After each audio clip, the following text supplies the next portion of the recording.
하나님의 말씀 신약성경 에베소서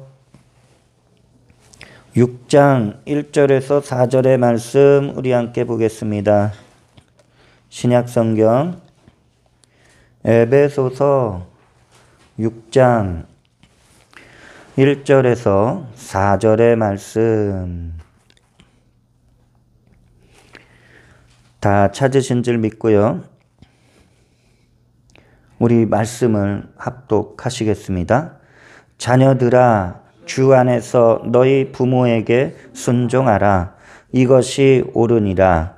네 아버지와 어머니를 공경하라. 이것은 약속이 있는 첫 계명이니 이로써 네가 잘되고 땅에서 장수하리라.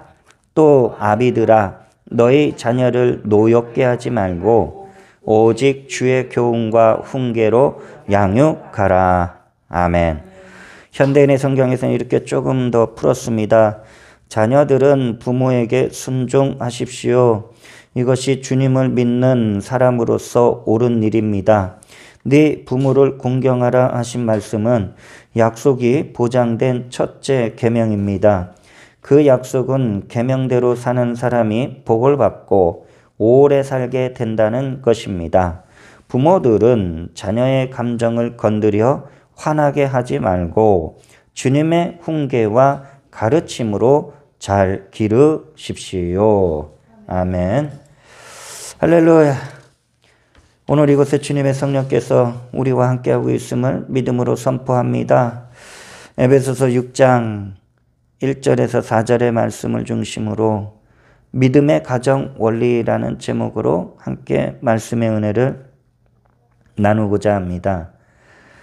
5월은 아무래도 가정을 중심으로 여러 가지 뜻 깊고 또 행사를 이렇게 좀 많이 하게 되죠. 지금 우리가 주일을 중심으로 이렇게 어버이 주일, 어린이 주일을 지키지만 이제 어린이날도 지났고 어제 또 어버이날도 이렇게 또 맞이했습니다. 근데 좀 있으면 이제 또 스승의 날도 이렇게 또 맞이하게 되는데 그런 것 같아요. 세상에 살면서 나 혼자만 이렇게 사는 것이 아닌 가정이라는 울타리 안에서 또 사회의 또 공동체 안에서 함께 살아간다는 것이 얼마나 하나님이 베푸신 그 은혜와 사랑인지 그것을 다시 한번 이렇게 생각해 보게 됩니다. 우리가 그 받은 그 은혜와 사랑을 표현할 수 있는 것이 참 감사한 것 같아요. 저도 이렇게 좀 표현력이나 이런 게 참 많지는 않았는데 제가 예수님을 믿고 나서 가장 많이 변화된 모습은 이렇게 상대방한테 내가 표현할 수 있다. 감사하면 감사하고 표현하고 또 상대방이 나에게 대하는 그런 모습을 때로는 이런 마음입니다. 또 이렇게 좀 조심스럽게 좀 말을 할 수 있고 그전에는 그런 표현을 좀 잘 못했었던 것 같아요. 그냥 나 혼자 사귀고 그냥 나 혼자 이해하고 했는데 신앙을 통해서 이렇게 보니까 결코 좋은 성격은 아니었다.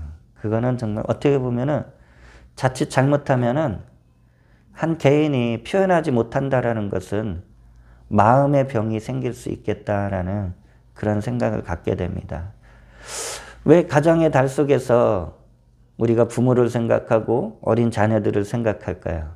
그것은 가장 밀접하게 생활하는 우리의 자녀들, 우리의 부모들에게 그 느끼는 감정, 당연히 사랑이겠죠. 그 사랑을 표현할 수 있는 것이 우리에게 참으로 소중한 줄 믿습니다. 오늘 그래서 우리들 어버이 주일 및 어린이 주일 예배로 함께 예배를 드리게 돼요. 어버이와 어린이 이 모든 이 낱말 속에는 바로 가족이라는 한 공통점 속에 모두 속해 있게 되는 줄 믿습니다.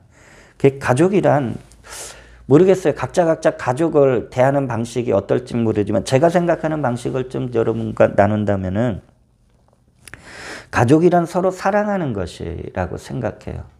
그리고 서로 희생하는 것이고, 그리고 아껴주는 것이고, 그리고 섬겨주는 것이 가정 안에서 참으로 아름다운 모습인 줄 믿습니다. 특별히 부모가 자녀를 양육할 때 어떻습니까? 참 그 희생은 이루 말할 수가 없죠. 저도 뒤늦게 조금 철이 들다 보니까 아버님에 대한 기억은 저는 좀 없어요. 일찍 아버님이 세상을 떠나서 어머님을 통해서 이렇게 제가 성장했는데 어머님이 그때 왜 그랬을까? 내 어린 나이에 어린 마음에 이해되지 못하는 부분들이 참 많이 있었어요.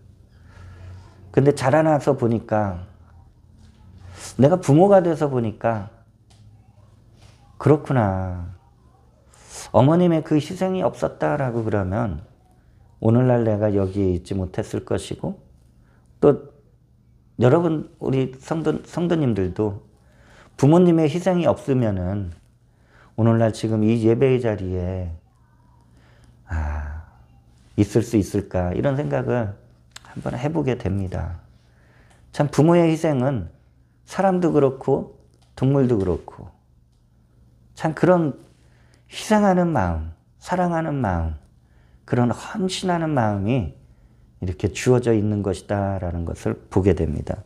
우리 한번 영상을 한번 잠깐 보길 원하는데 제 아시는 목사님이 영상을 보내줬어요. 곰돌이 가족이 어떻게 참 한번 볼까요? 한번 잠깐만요.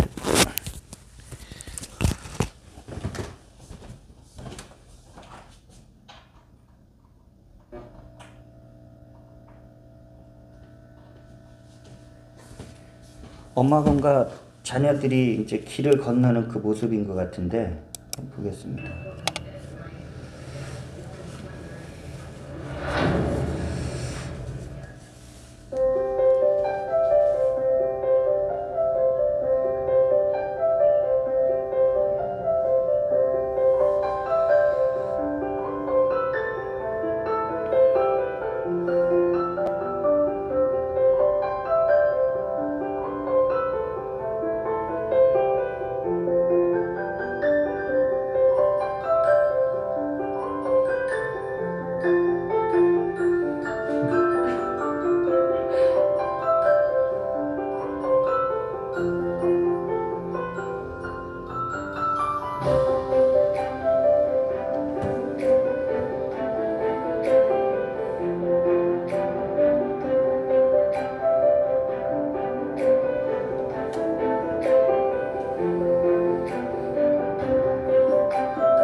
애가 타죠. 엄마 곰이.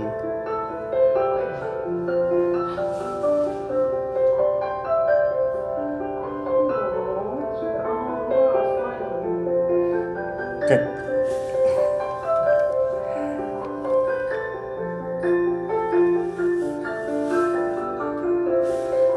좀 아까 이게 맨 마지막 장면 혹시 보셨나 모르겠어요. 웬 차 한 대가 이렇게 지나갔죠.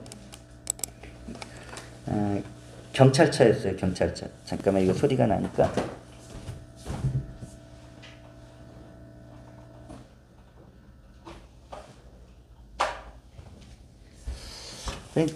엄마 고맥이 이제 그 모성의 이제 그런 모습을 천방지축 아이들을 위해서 참 그렇게 동분서주하는 모습.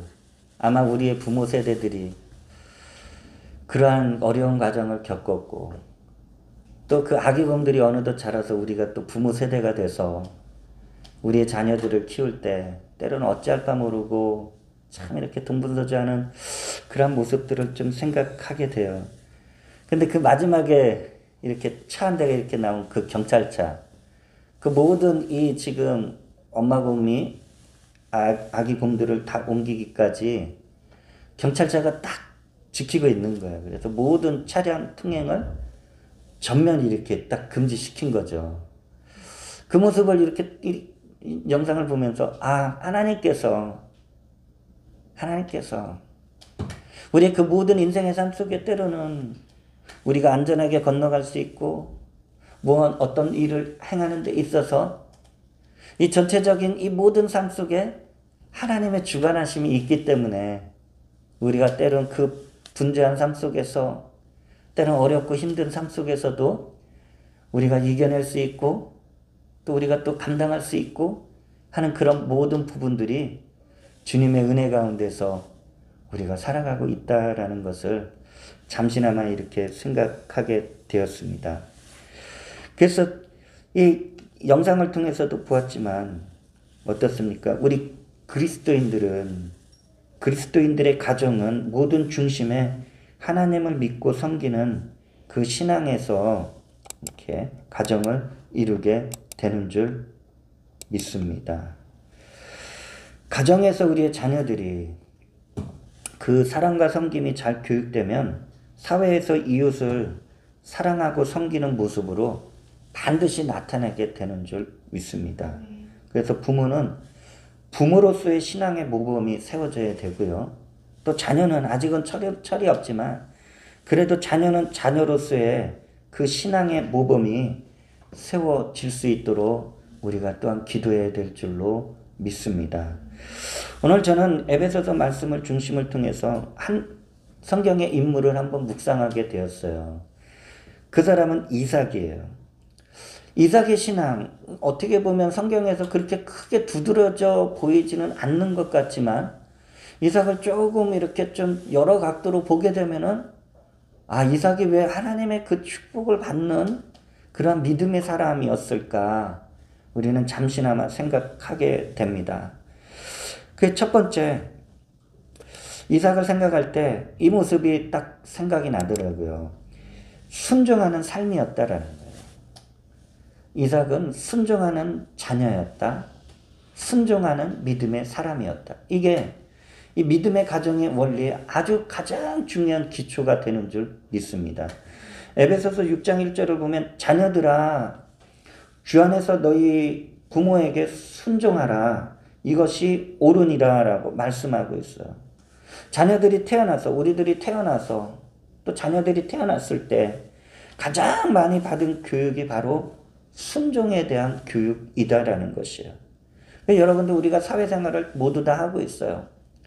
그 순종하는 사람과 순종하지 않는 사람의 삶의 모습은 아주 어떻게 보면 정반대의 삶을 살아가는 모습들을 우리는 종종 보게 됩니다. 어떤 권위에 순종할 수 없다라 그러면 어떡할까요? 굉장히 독특한 사람이죠. 굉장히 많은 사람들과 트러블을 일으킬 수도 있죠. 요즘 세대가 뭐예요? 모든 권위를 부정한다 그러잖아요.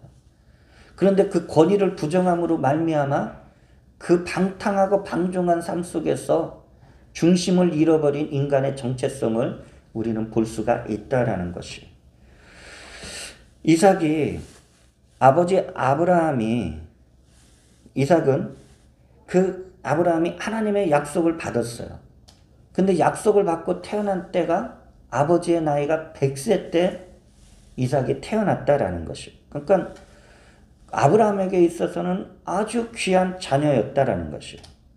아브라함과 사라가 얼마나 이삭을 애지중지 키웠을까.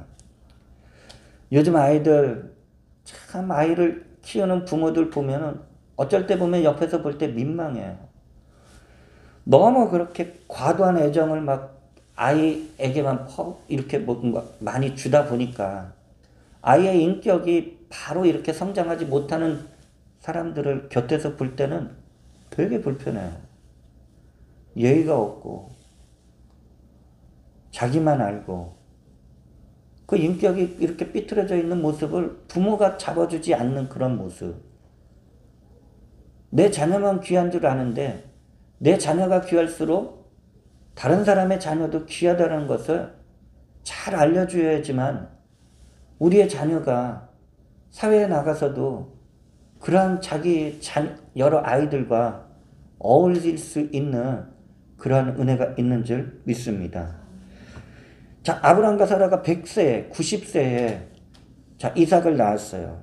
정말 애지중지 키웠는데 이삭을 사랑으로 키우면서 이 아브라함과 사라는 자녀가 부모에게 순종할 수 있는 그런 교육을 시킨 줄 믿습니다. 아브라함이 75세 하나님의 부름을 받았어요. 오랜 시간 하나님은 아브라함을 순종의 사람으로 훈련시켰다라는 것이에요. 그리고 100세가 되었을 때 이삭을 낳게 해주시고, 그리고 세월이 흘러 이삭이 어느 정도 이제 청년기를 접어들 무렵이 되는 것 같아요. 자, 그럴 때, 자, 아브라함에게 말씀하시기를 이삭을 모리아산으로 데리고 가서 하나님께 제물로 드리라라고 아주 충격적인 말씀을 하시게 되죠. 자, 이것은 많은 사람들이 이거 성경에 대해서 잘 모르게 되면 오해할 수 있는 부분이지만, 자, 하나님이 왜 약속의 자녀를 주셨는데 왜 제물로 바치라고 그랬을까? 그것은 그 무엇보다도 아브라함이 정말 하나님을 가장 우선적으로 사랑하는지를 시험하기 위한 것이었다라는 것이에요. 하나님은 인신 제사를 기뻐하지 않아요. 하지만 하나님은 우리의 믿음을 확인하시길 원하시는 줄 믿습니다. 아브라함이 그 하나님의 말씀을 들었어요. 그리고 나서 창세기 22장 9절에 이삭을 데리고 모리아산으로 가요. 그리고 나서 하나님이 그에게 일러주신 곳에 이른지라. 이에 아브라함이 그곳에 제단을 쌓고 나무를 버려놓고 그의 아들 이삭을 결박하여 제단나무 위에 놓고. 아브라함은 하나님의 말씀에 순종했다라는 거예요. 이걸 믿음의 관점으로 봐야 돼요. 육신의 관점으로 보면 이해가 안 되는 상황이에요. 이 믿음의 관점에서 아브라함이 정말 하나님을 신뢰하는지, 죽은 자를 살리실 수 있는 그 하나님을 정말 믿고 있는지, 나의 삶에 하나님이 가장 우선순위가 되는지, 아브라함은 그 말씀에 순종하였다라는 것입니다. 아브라함이 하나님을 믿지 않으면 이러한 순종을 할 수가 없는 거예요. 저와 여러분의 삶 속에 내가 하나님을 믿는 이 믿음이 내 삶의 가장 우선순위가 되었다라 그러면 하나님 앞에 전적인 순종을 할 수 있는 귀한 은혜가 있게 되는 줄 믿습니다. 하나님께서 그 믿음을 보셨어요. 그 하나님이 순양을 예비하셨어요. 순양을 예비시키고 이삭 대신에 그 순양을 잡아서 하나님께 그 믿음의 제사를 드릴 수 있도록 하여 주시고, 나아가 하나님께서는 아브라함에게 축복의 말씀까지도 더하여 주셨다라는 것이에요. 여러분, 이 순종이라는 것은 내가 믿고 있는 하나님, 내가 믿는 사람에게 내가 순종한다라는 것은 믿기 때문에, 자, 믿고 맡기지 않으면 할 수가 없는 것이다라는 거예요. 내가 믿지 않는데 어떻게 순종을 해요? 믿어야지 순종할 수 있는 거예요. 이 모습을 통해서 부모의 순종의 신앙은 이삭도 아버지께 전적인 순종을 하였다라는 거예요. 그걸 본 거예요. 여러분, 우리의 삶의 모습이 자녀들한테 막 하나하나 가르치는 교육도 중요하겠지만 우리의 삶의 모습이 자녀들에게 이게 교육이다라는 것을 우리는 항상 잊지 말아야 될 줄로 믿습니다. 이삭은 아버지가 하나님께 자신을 제물로 드리려고 할 때 이삭의 입장에서 놓고 보면 그는 저항할 수 있었어요. 거부할 수 있었어요. 아버지의 뜻을 받아들이지 않을 수도 있었어요. 그는 어느 정도 장성했어요. 그는 개인적으로 생각할 수 있어요. 개인의 의지도 있어요. 하지만 이삭은 아버지의 행동에 대해서 저항하지 않았다라는 거예요. 순종했다라는 것이에요. 아버지 아브라함의 그 순종도 대단하지만 이삭이 아버지 아브라함에게 행하는 그 순종도 엄청난 순종이었다라는 것이죠. 여러분, 순종 훈련은 하루아침에 이루어지지 않아요. 우리의 신앙생활이요, 어떻게 보면은 하나님의 말씀에 순종하는 삶이에요. 그게 안 될 때가 너무 많은 거예요. 왜 그럴까? 내 자아가 강하니까. 내가 그동안 살아오면서 내 생각, 내 고집대로 살아왔으니까 하나님의 말씀에 순종하고 싶지만 내 자아가 이게 안 되는 거예요. 그래서 어떻게 보면 하나님의 말씀은 우리를 깨트리셔요. 무엇을 깨트려요? 내 자아를 깨트리는 거예요. 내 자아 속에는 내 고집이 있어요. 내 굳어진 생각이 있어요. 이게 깨어져야지만 하나님의 말씀에 순종할 수 있게 되는 줄 믿습니다. 이삭은 자라면서 아버지가 하나님의 말씀에 순종하는 것을 보고 배웠다라는 거예요. 우리 주님을 생각해보게 되면 우리 주님이 어떠셨어요? 이 땅에 낮고 낮은 그 모습으로 이 땅에 오셨잖아요. 그리고 아버지의 뜻에 순종하셨잖아요. 그 십자가의 그 순종은 이루 말할 수 없는 고통을, 고난을, 그것을 받아들여야 했다라는 거예요. 근데 우리 주님은 십자가에서 우리의 죄를 다 사하시고자 아버지의 뜻에 순종하여 희생 제물이 되셨다라는 거죠. 그 우리가 이삭을 묵상할 때 누구와 연결되느냐? 주님을 묵상하게 되는 거예요. 이삭의 순종을 통해서 우리 주님이 직접 아버지 하나님의 그 뜻, 나를 구원시키기 위한 하나님 아버지의 뜻에 우리 주님은 순종하여 십자가에서 못 박혀 죽으셨다라는 것입니다. 자, 그러므로 우리가 자녀들이 살면서 말씀에 순종하는 것을 가장 우선적으로 우리는 세워질 수 있도록 정말 우리의 가정에서 노력해야 될 줄로 믿습니다. 이삭이 부모님께도 순종했어요. 그럼 하나님의 말씀에 당연히 순종할 수 있겠죠. 근데 여러분들, 우리가 살아가면서 그게 쉬운가요? 나는 하나님 앞에 순종하려고 몸부림을 치는데 우리의 자녀들이 아직 신앙이 안 됐을 때, 정말 하나님 앞에 순종하는 모습을 보기 어려울 때 그 부모의 마음은 참 안타까워요. 저희 어머님이 신앙을 가졌을 때 저는 신앙이 없었어요. 저는 그때 천방지축이었어요. 나중에 은혜를 받고 보니까 그런 자녀를 위해서 기도하셨을 그 어머니의 모습을 보니까 부끄러운 거예요. 내가 좀 더 주님의 말씀에 순종하는 자녀가 되었다면 또 저의 인생이 또 어떤 모습으로 바뀌었을지 모르겠다라는 그 생각이 드는 거예요. 이삭이 가나안 땅에 아버지 아브라함 때와 같이 흉년이 들었어요. 그 아버지 아브라함은 가나안 땅에 처음 왔을 때 흉년이 드니까 애굽으로 내려갔죠.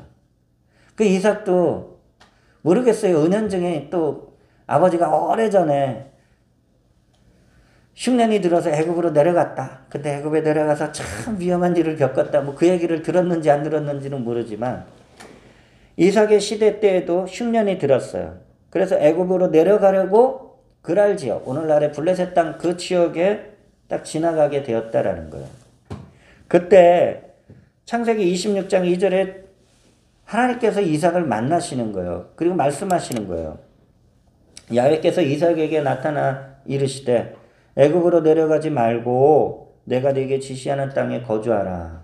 그러면서 주님께서 이제 축복의 말씀을 막 주는 거예요. 너 남아 있으면은 내가 너에게 복의 복을 주고 네 자녀를 번성하게 할 것이다. 막 그런 약속의 말씀을 하셨다는 거예요. 하나님께서 이삭에게 말을 할 때 아버지 아브라함이 말씀에 순종할 것과 같이 너도 이 약속의 땅 가나안 땅을 떠나지 말라라고 그 말씀을 주셨다라는 것이에요. 자, 이삭이 이제 어떤 선택을 해야 되는지 이제 자기에게 주어졌어요. 하나님은 가지 말라 그랬어요. 애굽으로. 그런데 이삭은요, 다른 생각이 없었어요. 아버지에게 순종했었던 그 이삭의 모습. 하나님의 말씀이, 하나님의 음성이 들리자 이삭은 창세기 26장 6절에 이삭이 그랄에 거주하였더니 애굽으로 내려가지 않았다라는 것이에요. 그는 부모님께도 순종할 수 있는 그러한 자녀였지만 하나님의 말씀에도 전적으로 순종하여 애굽에 내려가지 않았다라는 것입니다. 우리의 삶 속에요. 당장 눈에 보이는 현실은 어려워요. 힘들어요. 여러분 그때 이 생각 저 생각 많이 들어요. 이렇게 해볼까? 저렇게 해볼까? 이렇게 가면 좀 어려움을 면할 수 있을까? 저렇게 행하면 좀 내 지금의 삶을 좀 또 이렇게 좀 새롭게 할 수 있을까? 근데 여러분들 하나님의 말씀이 들리기 전까지는 저와 여러분의 주어진 자리를 반드시 지키시길 주의 이름으로 축원을 드립니다. 여러분 아무리 어렵고 힘들어도 하나님이 있으라 하면 그 말씀에 순종하는 것이 가장 중요한 줄 믿습니다. 성령께서 우리에게 말씀하셔요. 멈추라 하면 멈추는 거예요. 가라 하면 가는 거예요. 하라 하면 하고 하지 말라 그러면 하지 않는 거예요. 그 약속의 중심을 어디에서 찾아요? 하나님의 말씀 속에서 우리는 찾을 수 있게 되는 줄 믿습니다. 우리의 자녀들이 세상에 휩쓸려서 사는 것보다 위대하신 우리 하나님의 말씀에 순종하는 본이 세워질 수 있도록 우리는 각고의 노력을 다해야 될 줄로 믿습니다. 둘째로, 자, 믿음의 가정의 원리. 그래서 말씀을 지키는 삶이 되어야 될 줄로 믿습니다. 에베소서 6장 2절로 3절을 보게 되면은요. 네 아버지와 어머니를 공경하라. 이것은 약속이 있는 첫 계명이니 이로써 네가 잘되고 땅에서 장수하리라 라고 말씀하고 있어요. 여러분들 자녀들이 하나님의 말씀을 듣고 지키는 일이 참으로 중요한 줄 믿습니다. 그 중에 지금 오늘 이 에베소서 말씀 속엔 사람의 참된 도리가 무엇인지를 지금 말씀하고 있다라는 것이죠. 그것은 나를 낳으시고 기르시고 헌신하신, 희생하신 그 부모님께 효를 다하라라고 하나님의 말씀에 기록되어 있다라는 것이죠. 자, 출애굽기 20장 12절에 보게 되면은 이 에베소서 말씀이 나오게 된 그 근거가 이제 구약에 있죠. 내 부모를 공경하라. 그리하면 네 하나님 야훼가 네게 준 땅에서 내 생명이 길리라. 여러분 생명이 기는 데 있어서 우리가 오래 사는 데 있어서 여러분 힘들고 어렵게 오래 살면 무엇이 좋겠어요? 이 말씀은 어떻겠습니까? 하나님께서 우리의 생명을 오래 살도록 하시는 데 있어서 그에 따른 그 믿음의 삶에 필요한 모든 것들까지도 하나님께서는 부어주신다라는 그 약속이 내포되어 있는 줄 믿습니다. 근데 그 키포인트가 뭐예요? 부모를 공경하는 거예요. 사회적으로는 어른을 공경하는 거예요. 그게 복받을 수 있는 믿음의 자세가 되는 줄 믿습니다. 그러므로 우리 부모들이 자녀들이 말씀을 듣고 또 말씀을 읽을 수 있고 그리고 그 말씀을 읽고 묵상할 수 있도록 우리 부모들이 잘 교육하기를 바랍니다. 그리고 자녀를 위해서 기도할 때 하나님의 말씀에 대해서 듣는 마음이 열어질 수 있도록 기도해야 될 줄로 믿습니다. 자, 이삭의 삶을 우리가 단편적으로 하나 보게 되면 이삭이 어떤 삶을 살았다라는 것을 우리에게 시사해주고 있다라는 것이에요.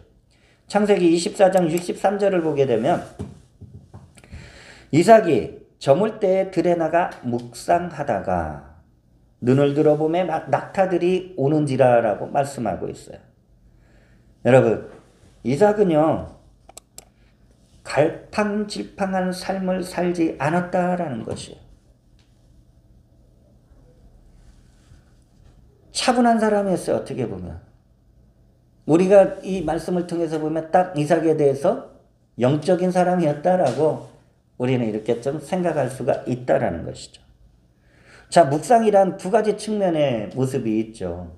첫째는 자신의 삶의 모습을 묵상할 수 있는 거예요.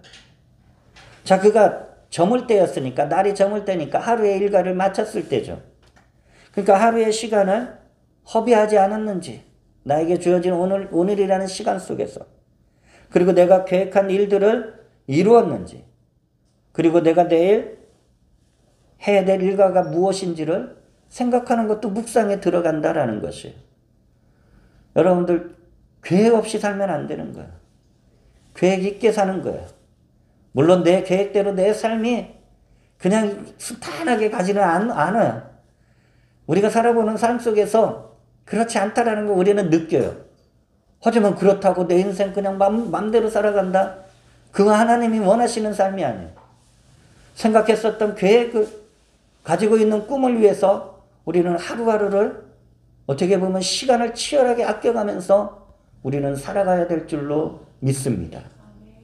두 번째, 그러면 이삭은 또 묵상했다고 그랬잖아요. 당연히 하나님의 말씀을 묵상하면서 그 하나님의 선하심과 약속들을 묵상하게 되었다라는 것이에요. 자, 우리들도 말씀을 통해서 우리가 묵상하는 삶을, 그러니까 잠잠히 주님을 바라보는 그러한 시간을 늘 가질 수 있기를 주의 이름으로 축원을 드립니다. 그 묵상할 때 나를 구원하신 그 예수님의 십자가, 그 은혜를 생각하면은 그 은혜가 나의 삶을 감싸게 되는 줄 믿습니다. 이 말씀을 묵상하면서 제가 이런 설교를 준비하는데 이런 찬양이 묵상되었어요. 찬송가 214장을 보게 되면 나 주의 도움 받고자 라는 찬송이 있어요. 그 2절 가사가 이렇게 쓰여져 있습니다. 큰 죄에 빠져 영죽을 날 위해 피 흘렸으니 주 형상대로 빚으사 날 받으옵소서. 내 모습 이대로 주 받아주소서. 날 위해 돌아가신 주 날 받아주소서. 우리가 지금 말씀을 묵상하다 보면 때로는 말씀이 나한테 계속해서 생각나기도 하고 또 이와 같은 찬송시가 또 이 묵상을 통해서 함께 들려지게 돼요. 그럼 우리가 말씀을 묵상하면서 주님을 찬양하고 주님을 높이고 경배하면서 그러면 어떠한 은혜가 부어지느냐? 여러분, 내가 바로 하나님께 축복받은 사람이다라는 그러한 은혜가 임하게 되는 줄 믿습니다. 우리가 말씀을 묵상하다 보면 나는 이 세상에서 살고는 있지만 이 세상에서 살다가 먼지처럼 사라지는 그런 무의미한 인생이 아닌 나는 이 세상에서 믿음으로 살다가 영원한 천국 백성으로 하나님 나라에 들어간다라는 그 믿음을 우리가 다시금 확인하게 되는 줄 믿습니다. 여러분들, 이 말씀을 묵상한다는 것은 그 말씀이 나에게 능력으로 다가오게 된다라는 것이에요. 여러분, 말씀의 능력을 믿게 되면은 왜 슬퍼합니까? 우울증은 떠나가는 거예요. 말씀의 능력 앞에 떠나가는 거예요. 스트레스를 받을 수가 없는 거예요. 올 수는 있죠. 올 수는 있지만 스트레스가 내 마음속에 자리 잡을 수는 없다라는 것이에요. 여러분, 우리의 몸이 아픈 원인 중에 수없이 많은 것이 이 스트레스로 인한 여러 가지 마음의 무거운 것들로 인해서 몸이 그렇게 또 반응하게 되는 것이 많아요. 그렇게는 말씀의 능력을 통해서 아픈 몸도 치유받게 되는 줄 믿습니다. 여러분, 몸이 가뿐해져 봐요. 당연히 기쁨이 넘치게 되는 줄 믿습니다. 말씀이 충만할수록 바로 성령으로 충만해지는 것입니다. 시편 기자가 이런 고백을 하게 되죠. 시편 119편 162절에 사람이 많은 탈취물을 얻은 것처럼 나는 주의 말씀을 즐거워하나이다. 어떤 사람들은 많은 것들을 소유함으로 기쁨을 누리게 되겠죠. 그런데 이 시편 기자는 무엇으로 기뻐해요? 주의 말씀을 자기 안에 받아들일 때 그 기쁨과 즐거움은 이루 말할 수 없다라고 표현하고 있는 줄 믿습니다. 우리의 자녀들이 그러므로 말씀을 통해서 마음을 다스리는 자들이 되도록 우리는 계속 기도하고 축복해 주어야 될 줄로 믿습니다. 에베소서 6장 4절 마지막 말씀을 보게 되면 이렇게 말씀이 또 우리에게 권하고 있어요. 또 아비들아 너희 자녀를 노엽게 하지 말고 오직 주의 교훈과 훈계로 양육하라. 자, 부모들이 이제 자녀들을 이제 가르칠 때, 대할 때, 첫째는 인격적으로 모독하면 안 돼요. 부부지간에도 당연히 이거는 굉장히 중요한 것이죠. 여러분, 부부지간의 대화도, 부부지간에 때로는 언쟁이 있어도 인격적인 모독에 대한 그런 부분은 이건 하지 말아야 돼요. 왜냐하면 자녀가 보고 있기 때문이다라는 것이죠. 그래서 자녀들을 대할 때도 부모가 부모라고 막 권위를 가지고서 앞세워서 하게 되면 굉장히 큰 상처를 받을 수가 있죠. 인격을 모독하거나 자녀가 분노하게 되는 그런 말을 해서는 아니 된다라는 것이에요.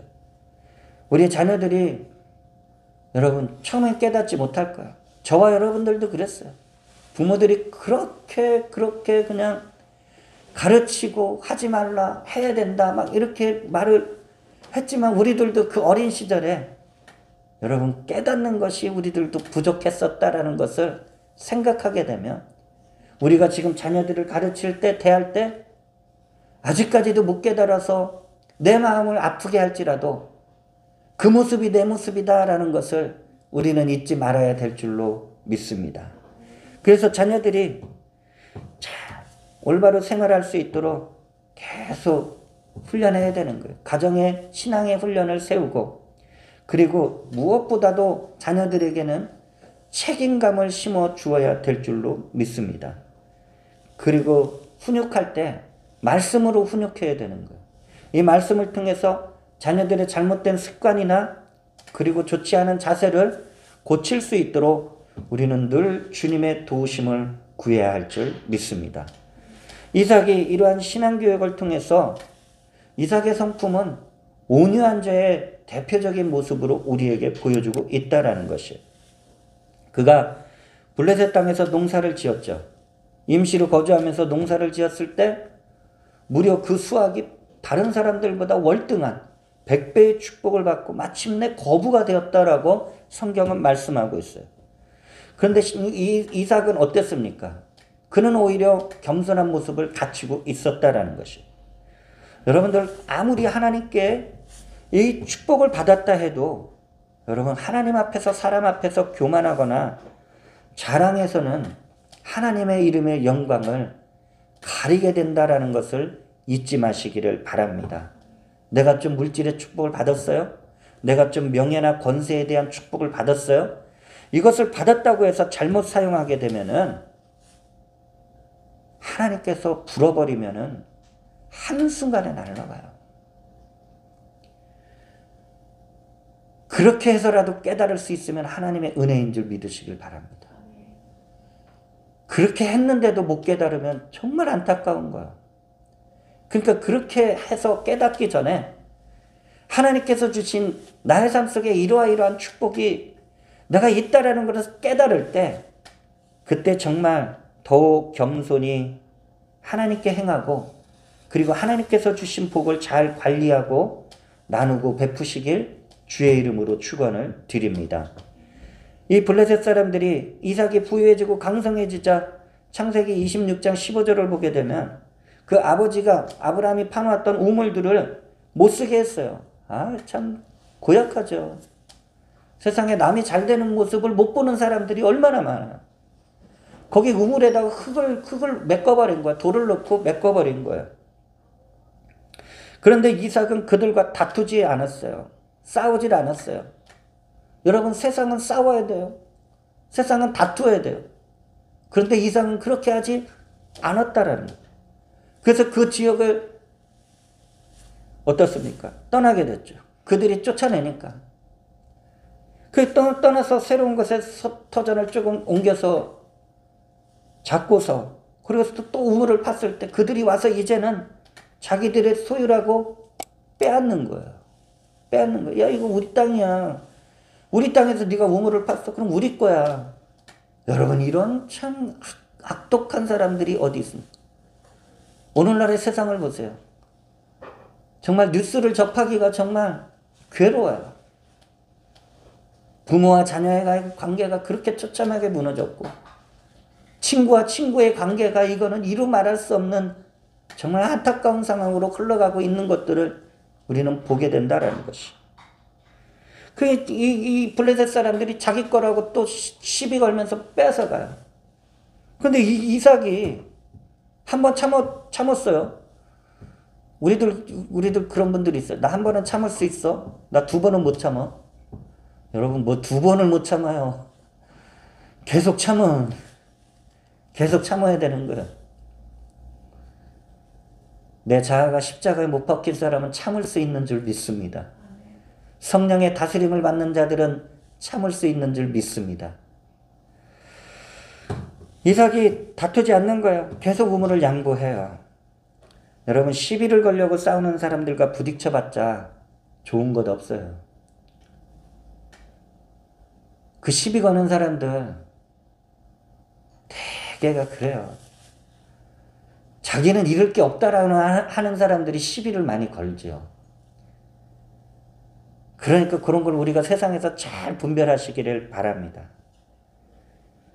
온유한 마음을 가지고 양보하는 것이 좋습니다. 마태복음 5장 5절을 보게 되면은 왜 제가 온유한 마음으로 양보하라 그러느냐? 주님이 말씀하시죠. 문자적으로 우리가 직역할 수도 있어요. 온유한 자는 복이 있나니 그들이 땅을 기업으로 받을 것이며. 이 땅에 대한 의미는 두 가지 측면이죠. 여러분, 세상에서 과격하게 살다가 천국에 간다는 게 이게 이치상 이게 좀 불편해요. 온유한 자로 있게 되면 영원하신 나라, 하나님의 나라를 우리가 땅을 기업으로 받게 되는 줄 믿고요. 또 이 땅에서도 여러분 잘 보시면 힘 있는 자들, 과격한 자들이 많은 땅을 차지하는 것 같죠? 얼마 못 가요.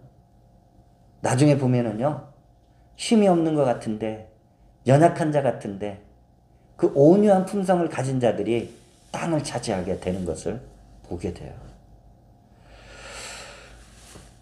세상 사람들이 눈앞에 이게 목숨을 걸어요. 그래서 양보하고 맞서지 않으면은 세상 사람들은 바보라고 그래요. 여러분, 왜 우리가 은혜 받으면 왜 세상에서 바보가 되려고 하는지 아세요? 온유한 자가 되기 때문이에요. 온유한 자가 되기 때문에 양보할 수 있는 거예요. 빼앗길 수 있는 거예요. 다투지 않는 거예요. 근데 그 온유한 자의 그 뒷면에는 아주 중요한 은혜가 있습니다. 그리스도인들은요, 세상 사람들처럼 눈앞에 있는 것, 작은 거에 목숨 걸지 않아요. 우리의 믿음이 바로 서는 그 순간 무한대로 쌓을 것이 없도록 부어주시는 하나님을 바라보는 그러한 부모, 그러한 자녀들이 되어야 할 줄로 믿습니다. 그렇게 블레셋 사람들이 이삭에게 시비 걸고 싸우려 했는데 이삭이 반응하지 않았어요. 오히려 양보하자 더 이상 이제는 시비를 걸지 않았어요. 근데 이삭이 또 우물을 파요. 목축업을 하니까 우물을 팠는데 그들이 시비를 안 거는 거예요. 그때서야 이삭이 딱 한마디 해요. 그것이 창세기 26장 22절. 이삭이 거기서 옮겨 다른 우물을 팠더니 그들이 다투지 아니하였으므로 그 이름을 르호봇이라 하여 이르되 이제는 야훼께서 우리를 위하여 넓게 하셨으니 이 땅에서 우리가 번성하리로다 하였더라. 여러분, 이삭이 왜 인내했어요? 그 온유한 풍성을 가지고 왜 참았을까요? 이삭은 분명히 사람을 본 게 아니에요. 세상을 본 게 아니에요. 눈앞의 것을 본 게 아니에요. 하나님을 바라보고 있는 줄 믿습니다. 하나님이 반드시 축복해 주신다. 하나님의 말씀을 묵상하던 그 이삭. 하나님이 반드시 나에게 그 은혜를 주신다. 그리고 그걸 입술로 시인하는 때가 왔기 때문에 이삭이 이렇게 고백하게 된 줄로 믿습니다. 여러분들, 자, 하나님이 넓게 하신다는 거예요. 하나님께서 이 땅에서, 하나님께서 그 땅을 떠나지 말라고 그랬잖아요. 가나안 땅을 떠나지 말라고 그랬잖아요. 하나님께서 반드시 어떻습니까? 이제 이 땅을, 이 이삭의 자녀들, 아브라함의 자녀들, 그 하나님의 백성들을 위해서 넓게 이 땅을 주실 것이고, 그리고 넓게 주신 것뿐만이 아닌 이제는 번성케 되는 하나님의 축복을 이루실 것이다 라는 것을 이삭은 이제 영적인 사람으로서 선포하게 되는 줄 믿습니다. 말씀을 맺기를 원합니다. 부모는 자녀들에게 제일 중요한 것은 예수님을 의지할 수 있도록 그 신앙교육을 반드시 시키시길 바랍니다. 그리고 온유한 자녀들이 될 수 있도록 기도해 주시기를 바랍니다. 중요한 건 하나님께 그 은혜와 축복을 구할 수 있게 반드시 알려주되, 하나님 앞에서는 계산하지 않는 믿음의 자녀들이 될 수 있도록 반드시 기도해 주시기를 바랍니다. 여러분, 세상은 어때요? 내가 이만큼 했으면 그만큼 받아야 돼요. 이게 세상의 논리예요. 그런데 여러분들, 하나님 앞에서 계산하는 게 아니요. 저도 신앙생활을 하면서 지금까지 달려왔지만 하나님 앞에서 계산하는 것은 참 어리석어. 나는 요만큼 생각하는데, 여러분들, 난 요만큼 생각해. 근데 하나님은 이만큼 주시려고 해. 내가 계산해서 받는 것이 요만큼이야. 여러분, 하나님 앞에서는 계산하는 신앙이 안 돼야 되는 거예요. 하나님은 인색하지 않으시고 내가 생각했던 것 이상으로 넘치시는 그 축복을 부어주시는 줄 믿습니다.